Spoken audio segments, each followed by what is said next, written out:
Assalamualaikum warahmatullahi wabarakatuh. Apa kabar semuanya? Masih bersama saya Bobi Agustian, dosen Prodi Informatika Universitas Pamulang. Sebelumnya kita sudah bertemu di pertemuan 10 di mata kuliah jaringan komputer.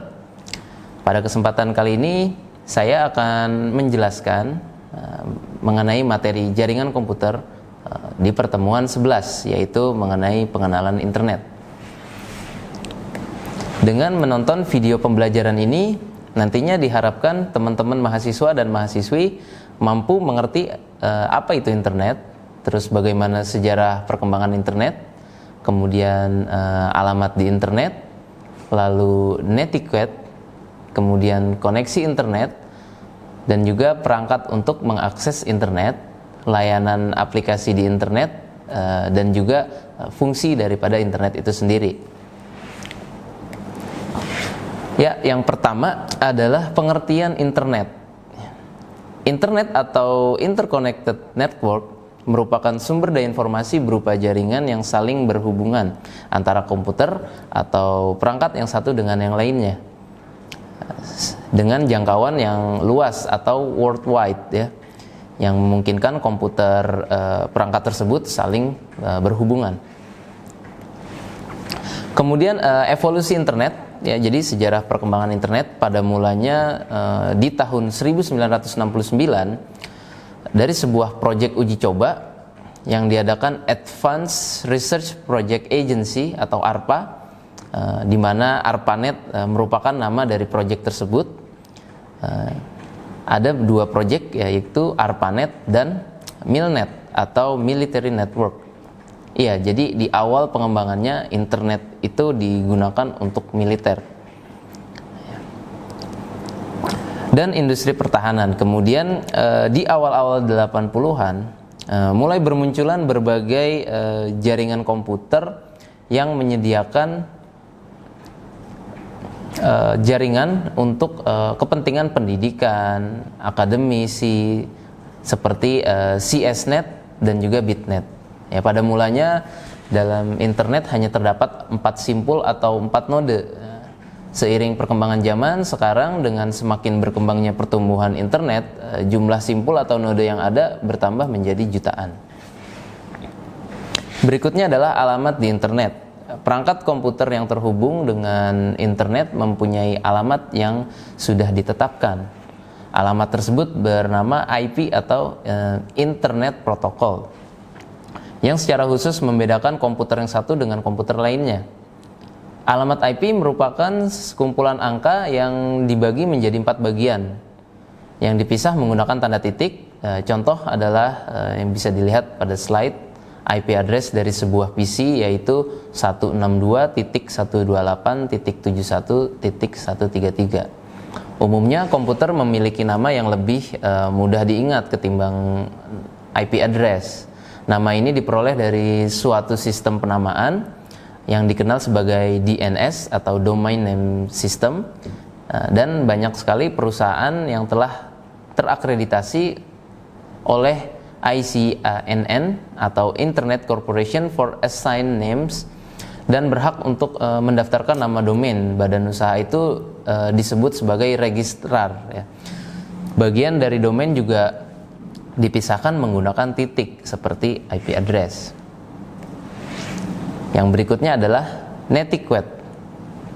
Netiquette adalah istilah mengenai bagaimana etika kita dalam menggunakan internet dengan bijak, gitu ya. Internet yang saat ini digunakan oleh berbagai lapisan masyarakat perlu memiliki suatu etika yang harus ditetapkan oleh pengguna internet.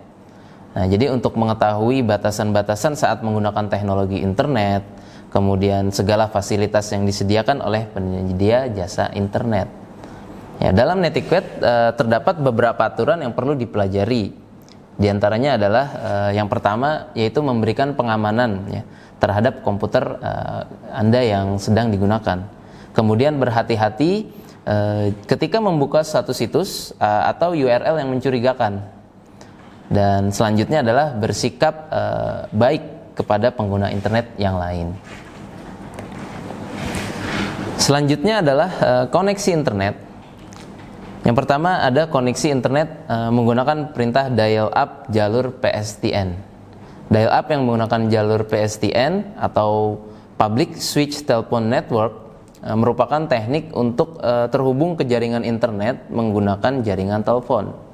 Berikutnya ada koneksi jaringan internet menggunakan LAN. Ya.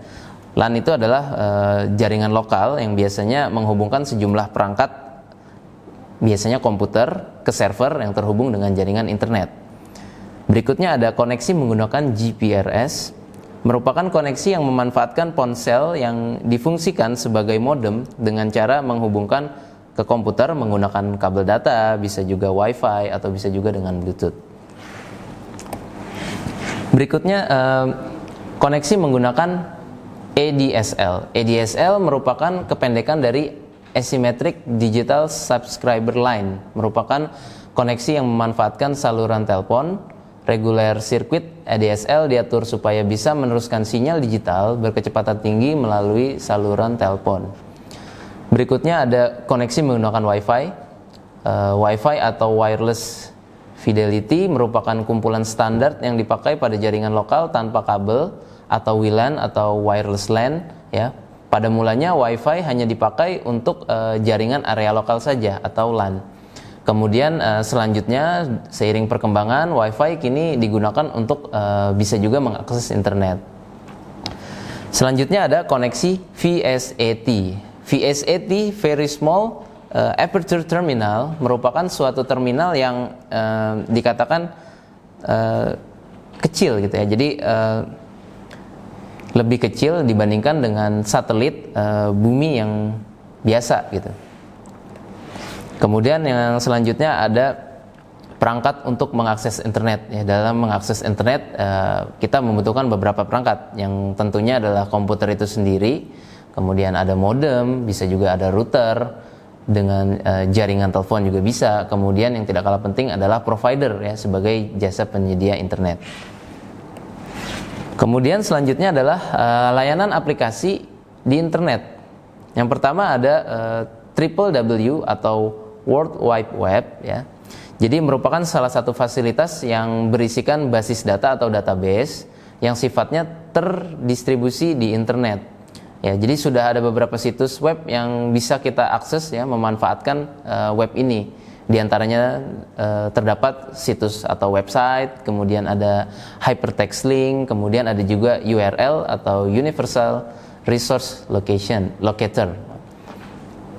Kemudian yang berikutnya adalah browser. Ya, jadi istilah ini merujuk ke sebuah aplikasi software yang mampu memperlihatkan informasi yang terdapat pada situs web dalam bentuk web page atau halaman website. Ya, dalam browser itu sendiri terdapat yang namanya File Transfer Protocol atau FTP, kemudian ada juga email, electronic mails, kemudian ada mailing list atau milis, kemudian news group dan juga chatting. Selanjutnya adalah fungsi internet.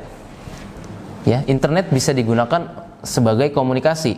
Ya, jadi dengan menggunakan internet, seluruh orang dunia dapat memberikan informasi, dapat berbagi kepada pengguna yang terhubung ke jaringan internet. Jadi selama bisa mengakses jaringan internet, kita bisa mengakses informasi tersebut.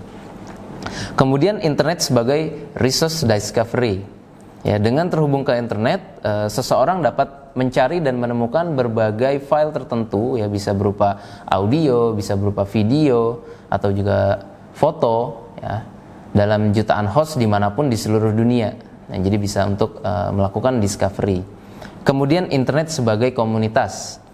Internet sebagai komunitas di sini adalah merupakan wadah bagi banyak orang yang tergabung dalam suatu perkumpulan, ya bisa perkumpulan berdasarkan hobi, minat atau pembelajaran, ya disebut sebagai komunitas pengguna jaringan internet. Ya, Sekian dari paparan materi yang bisa saya jelaskan mengenai internet. Diharapkan teman-teman mahasiswa dan mahasiswi bisa memahami apa saja yang terkait dengan internet yang saya jelaskan tadi. Saya ucapkan terima kasih. Kurang lebihnya mohon maaf. Wassalamualaikum warahmatullahi wabarakatuh. Sampai jumpa, bertemu di pertemuan berikutnya.